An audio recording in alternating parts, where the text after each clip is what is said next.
एक महिला ने इंटरनेट पर कुछ अजीब देखा जब वो अपने बॉयफ्रेंड के साथ वीडियो कॉल पर थी। उसके बॉयफ्रेंड के पीछे एक काला साया था। शुरू में दोनों ने इसे ज्यादा गंभीरता से नहीं लिया, ये सोचकर कि शायद ये उसके रूममेट का साया है।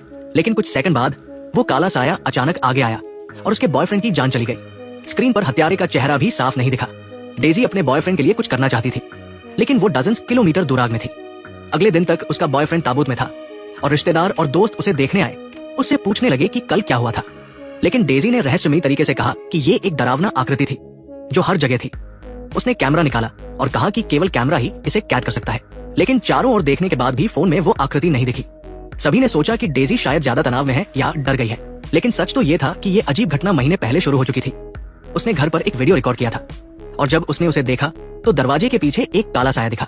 पहले उसने सोचा कि उसकी आंखों का धोखा है, क्योंकि पीछे मुड़कर देखने पर कुछ नहीं था। क्या हाल ही में उस पर बहुत दबाव था? डेजी ने इसे नजरअंदाज किया और वीडियो देखना जारी रखा, लेकिन वीडियो में सचमुच एक आकृति थी। वो फोन को घूरती रही, लेकिन कई मिनटों तक उसका चेहरा साफ नहीं देख पाई। फिर वो लिविंग रूम में गई जहां उसके पालक माता पिता थे और उन्होंने उसे एक पत्र दिया। ये पत्र उसकी असली माँ का था जो हाल ही में गुजर चुकी थी। ये सुनकर डेजी बहुत दुखी हुई, क्योंकि उसने अपनी असली माँ को कभी नहीं देखा था और अब सिर्फ एक यादगार पत्र बचा था। डेजी अपने कमरे में लौटी, कंप्यूटर खोला और पत्र में दिए पते से अपनी माँ का घर ढूंढ निकाला। अजीब बात यह थी कि उसकी माँ का अपार्टमेंट उसके घर के पास ही था, जहां से वो अक्सर गुजरती थी। उसे समझ नहीं आया कि उसकी माँ ने इन सालों में उसे क्यों नहीं ढूंढा। ये सवाल उसे पूरे दिन परेशान करता रहा और स्कूल में भी वो उदास रही।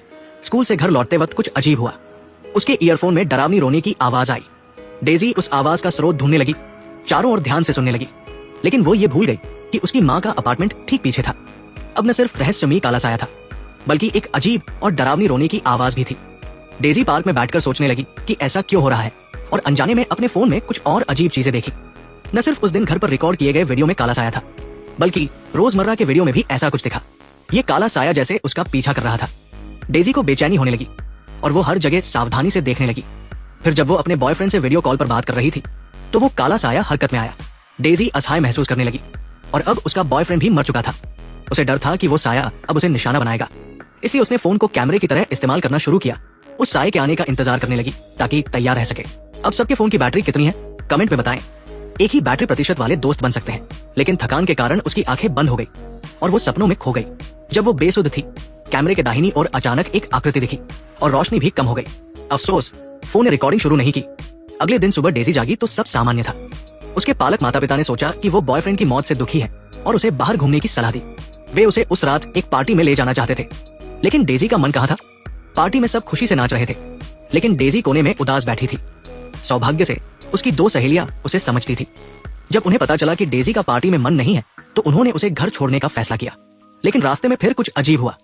फोन से फिर वही डरावनी रोने की आवाज आई जो सिर्फ डेजी को सुनाई दे रही थी।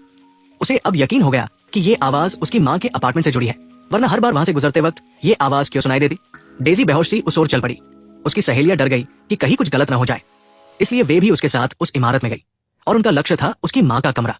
लेकिन ये फैसला उन्हें जिंदगी भर पछताने पर मजबूर कर देगा। कमरा किराए पर था, इसलिए ताला नहीं था। डेजी ने आसानी से दरवाजा खोला, लेकिन इसके बाद डरावनी चीजें शुरू हुई। तीनों अंदर गई और रोशनी धीरे धीरे कम होती गई। अंधेरा छा गया और अंदर से भागने की आवाज आई।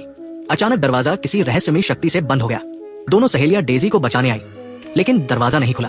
वे किसी और रास्ते से भी बाहर नहीं निकल पाई। वो कमरा, वो अपार्टमेंट जैसे किसी रहस्यमयी शक्ति के कब्जे में था।